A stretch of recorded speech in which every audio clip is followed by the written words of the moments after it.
What's going on, people, and welcome back to another one today on Horror Corner 90. Today we've got something a little bit different than the reviews, and I will be doing more of these in the future as well, different genres and stuff. It is my 13 all-time horrors. Going with 13 because of the cursed number, and obviously like the Friday the 13th sort of thing, and just, you know, I saw a few other YouTubers doing this, like horror countdowns and things like that, so I'm going to be doing more in the future, like top 10s, maybe top 5s and things like that.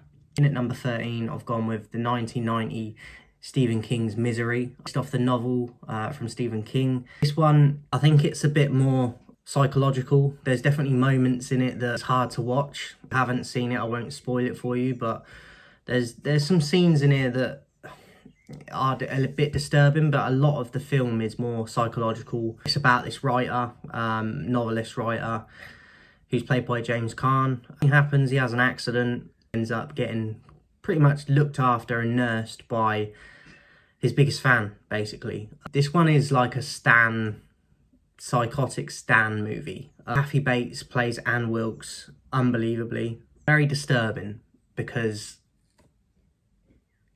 she's very Jekyll and Hyde with her behaviour. But when it goes south, it goes south. It's kind of a dreary, sort of secluded horror where he's kind of trapped, but it builds up and at a good pace, and it kind of it's one of them sort of, you're biting your fingers watching it because you're not sure what's going to happen, and it keeps you on the edge of the seat. So I think this one's a really good one. I don't see it always get mentioned.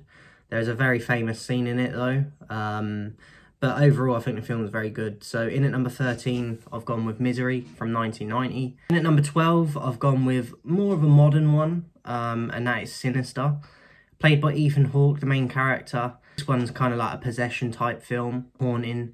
I feel like this film's got a really good atmosphere. I feel like the main sort of ghost or villain in it is pretty freaky looking. There's a little bit of it in there that's a little bit, I think, over the top, but most of the film I feel like they got right. The imagery in this, the lighting, there's bits of subtleness in there that add to the creepiness.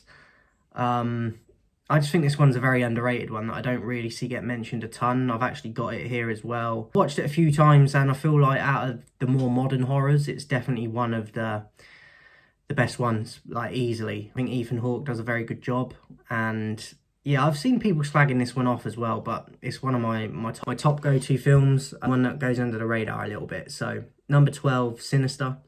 In at number 11, I've gone with Silence of the Lambs from 1991. If you don't know about this one, I don't know how you've not ever seen it. Anthony Hopkins plays one of the villains in it. He's not actually the main villain in it, but he's my favourite in it. His portrayal of this cannibal is very disturbing. The scenes where he's talking to Clarissa, who's the main character in it, just his expressions, the sort of coldness and deadness in his eyes is frightening. It's always one that when she first like sets eyes on him in the prison, when she goes to meet him, the panning of the camera down the cells, and then it gets to his one and he's just there looking creepy and disturbing. It's always got to me that. The main character villain in this is Buffalo Bill, who is very disturbing himself. But for me, Anthony Hopkins takes this one and definitely makes the film what it is. I feel like I'd have preferred it a bit more if it was more on the Anthony Hopkins character more than Buffalo Bill, but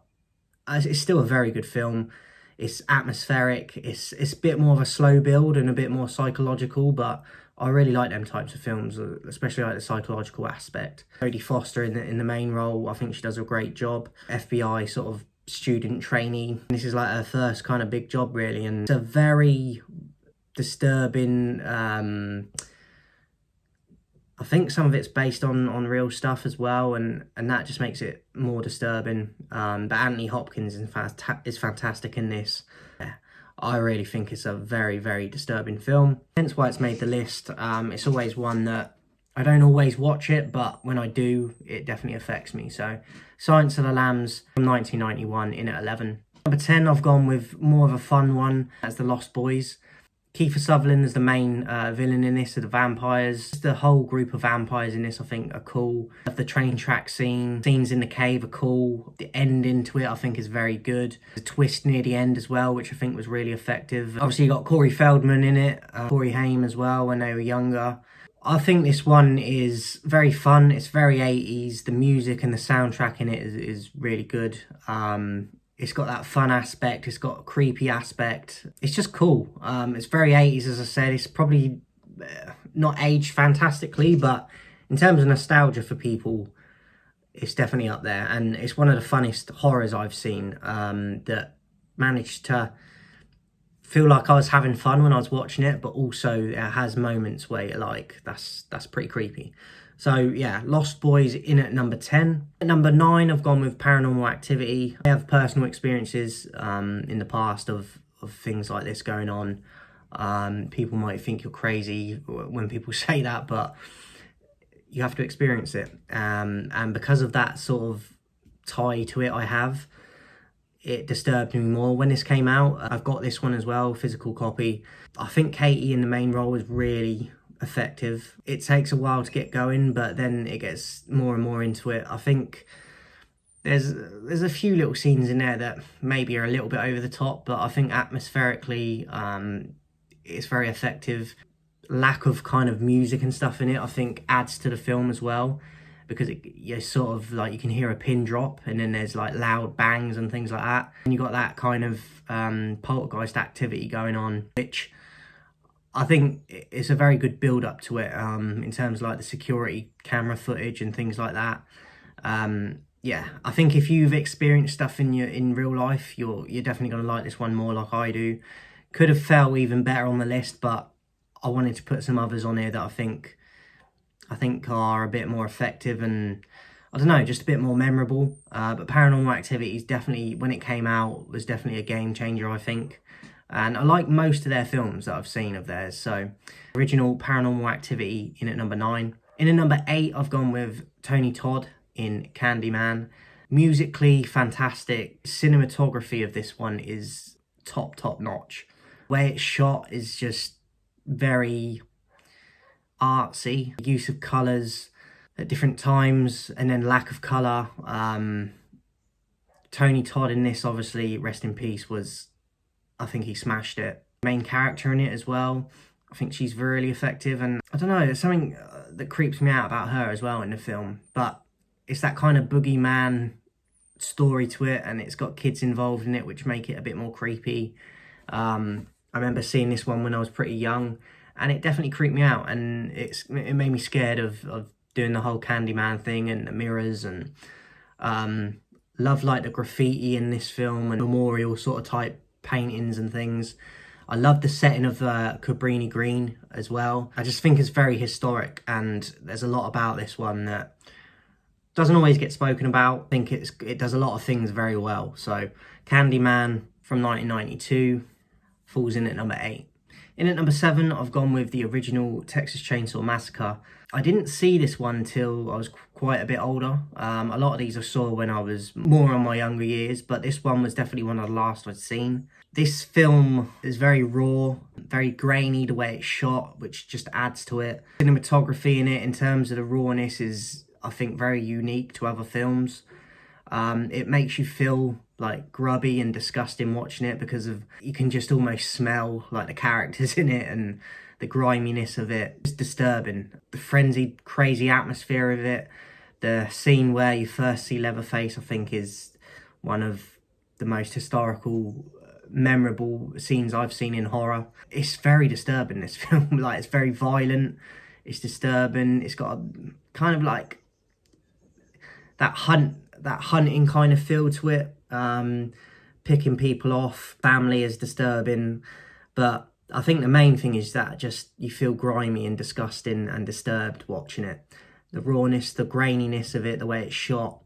That scene at the end as well with the chainsaw and like on the road is just another one that sticks out in my head. Very memorable. And this one, when it came out, I know sort of changed the game as well. One that your average horror fan might watch and not particularly enjoy because it's so grimy and raw, that they might look at it and prefer that kind of more polished Hollywood look, but I think that the fact that this one isn't like that really affects it and adds to it. So Texas Chainsaw Massacre from 1974 falls in at number 7. You definitely get the 70s feel from this as well, like just the way the characters dressed and that graininess of it, spot on.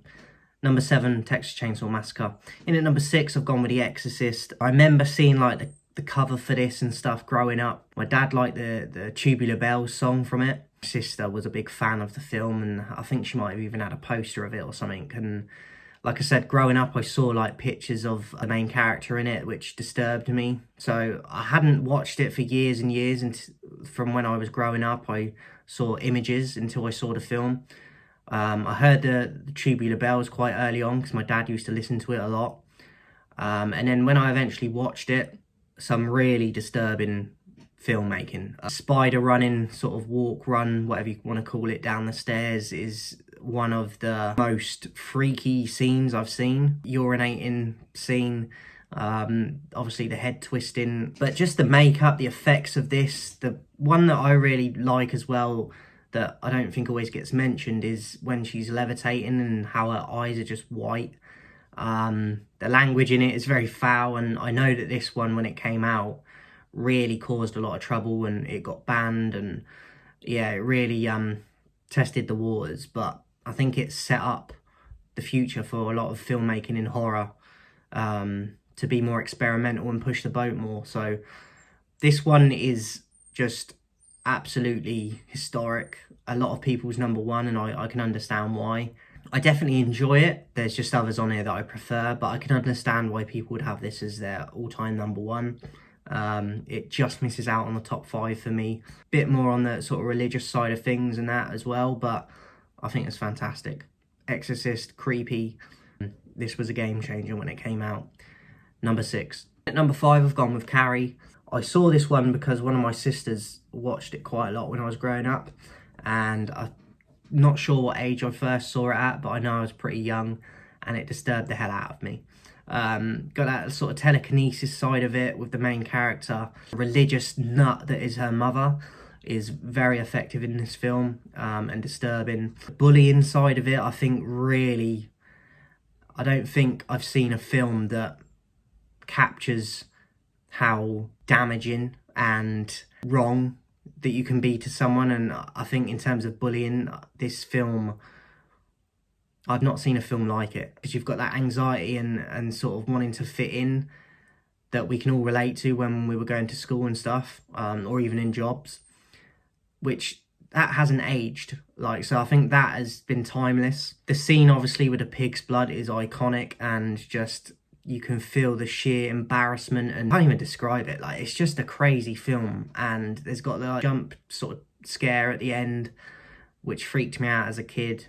But I think the main thing that stands out of this film is how she's just trying to fit in, and how for like non-stop the bullies are in this. And it's got John Travolta in it obviously as well. Yeah, you really get a sense of wanting to like punch some of these people in this that are part of the group that are bullying her. It's kind of artsy, the film, the way it's shot and the colours and the lights, but there's also a rawness to it and sort of grittiness that I haven't seen a lot of other horrors sort of create, and this one always sticks out and is fond in my memories of terms of how different it is to a lot of the others, and it tackles real life situations as well that can be horrific within themselves. So really good. Carrie, I think this one's underrated, and I think the main character really plays the part well. 1976, you get that sort of vibe again with the clothes, and the grittiness again, similar to Texas Chainsaw.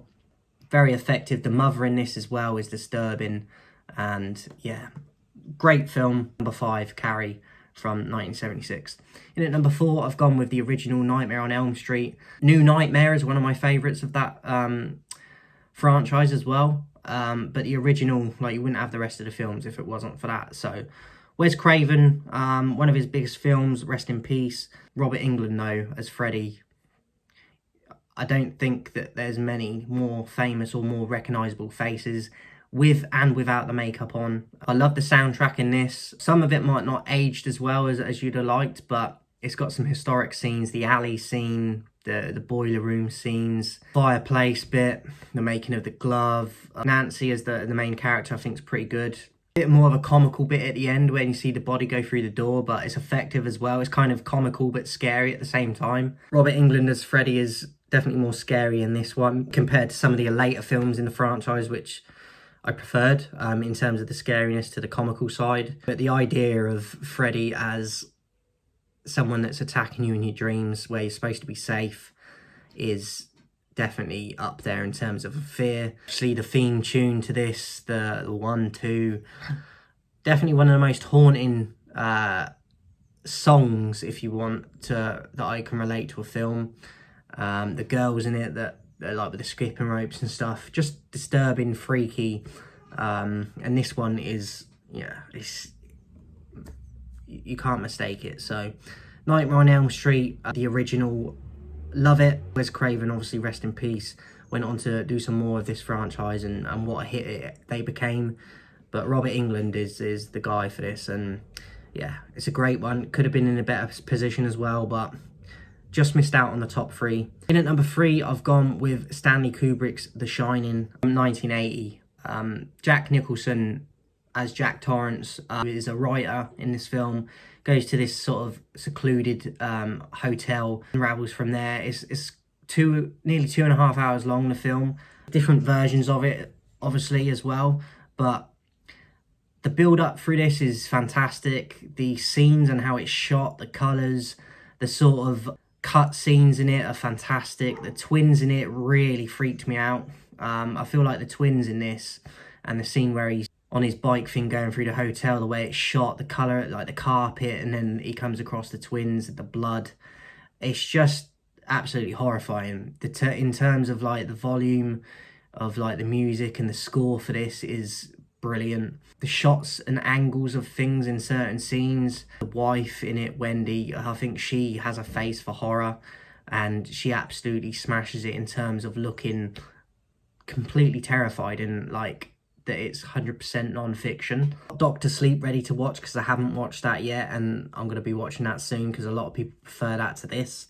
This is a masterpiece, so people prefer Doctor Sleep as well, so I'm looking forward to watching that if it can beat this, because this is an all-time classic. It could have easily been my number 1. It's definitely one that I feel more when you watch on your own. I think it feels like it freaks me out more compared to a lot of the others on the list if I watched it on my own. The kid in it as well, I think, is very effective, but Jack and the twins in this really freaked me out. The twins more than anything though. And obviously you got the famous bathroom scene as well, which I won't spoil it, but yeah.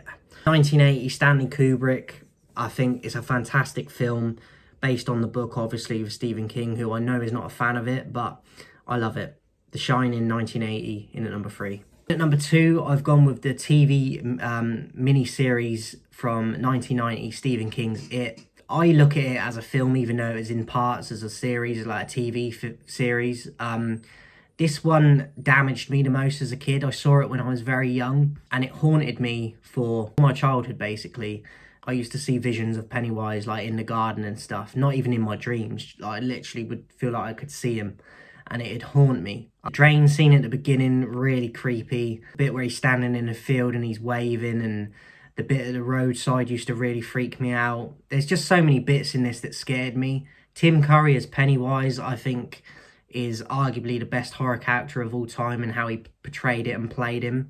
He's got the one-liners of like this, like he's a comedian, but then he can just snap back into immediately like scaring the shit out of you. The scene at the washing line near the beginning is how he changes his expressions. Like, it's just absolutely haunting. The innocence of Georgie at the beginning at the drain is hard to watch. Really captures that innocence as a kid to then get taken like vulnerable, and it's just, the music in it used to haunt me. The scenes, I don't like the ending to it. I think the ending definitely blunts it a little bit, but apart from that, this film, I've got this as well, physical copy.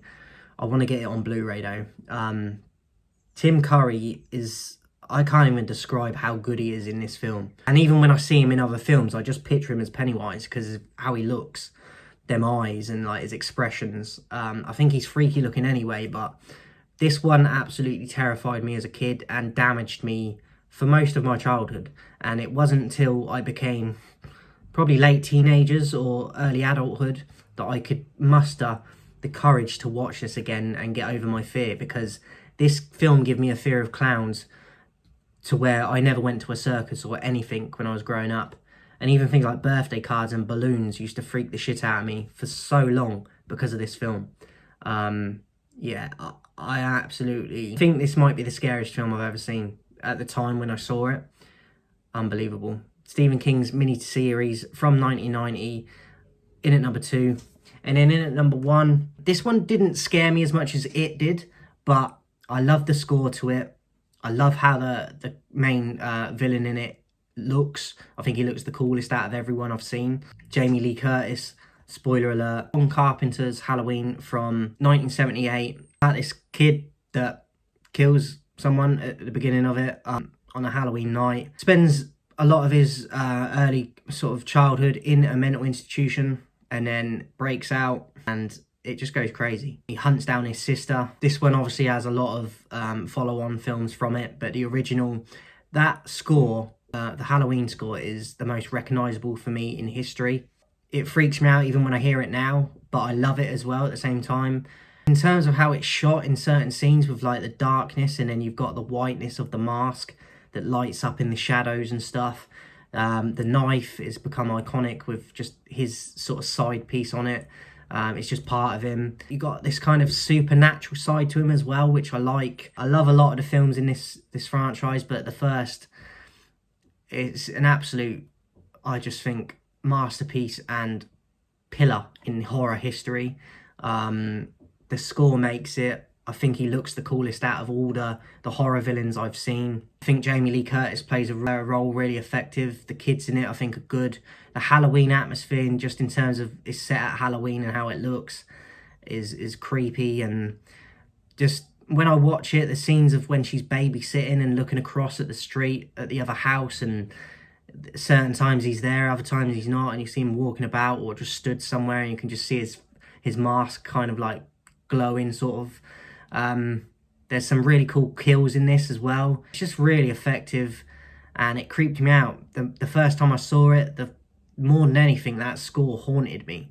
And that's from the get-go. Then you see him for the first time, I think he's really creepy looking. I just love everything about this film. It's grainy, it's gritty, it's got great music, great score. The hedge scene in it is memorable for me. Closet scene as well is definitely one that stands out in my head. But some of the kills in it are very good as well. Dr. Loomis, obviously, a very good character in this as well. I just love everything about it. It's definitely my favourite horror. Always has been. John Carpenter's 1978 Halloween is my number 1. So that is it for my all-time top 13 horror films. I'll probably do another one of these in a few years, just in case anything changes. But that is it for this one. I hope you enjoyed it. Drop yours in the comments. I'd love to see your guys' top 13. Maybe we have some on there that I haven't got on mine. I've got a few honourable mentions I want to just shout out, which is Dead Silence. One I considered putting on the list and it nearly made it, but just missed out. But really creepy and underrated horror, I feel like. And that is more like a possession doll sort of thing, really good. Sixth Sense, really creepy, more psychological, but really good like twist at the end. Bruce Willis. The kid, I can't remember his name, but he's fantastic in it. There's some really creepy scenes in that really I find disturbing still watching.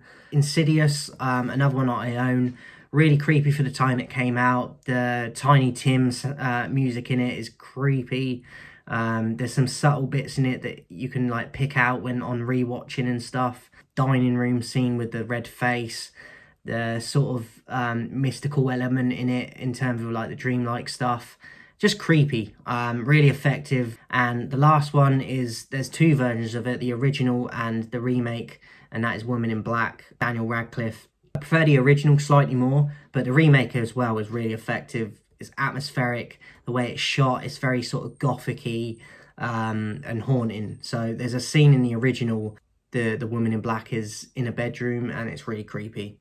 But both of them versions I really liked. So they're just a few honourable mentions I wanted to put in there as well. Let me know your thoughts, any that I missed out that you feel like you're surprised by or you would have had in yours. Let me know. Appreciate everyone's support. I'll see you soon.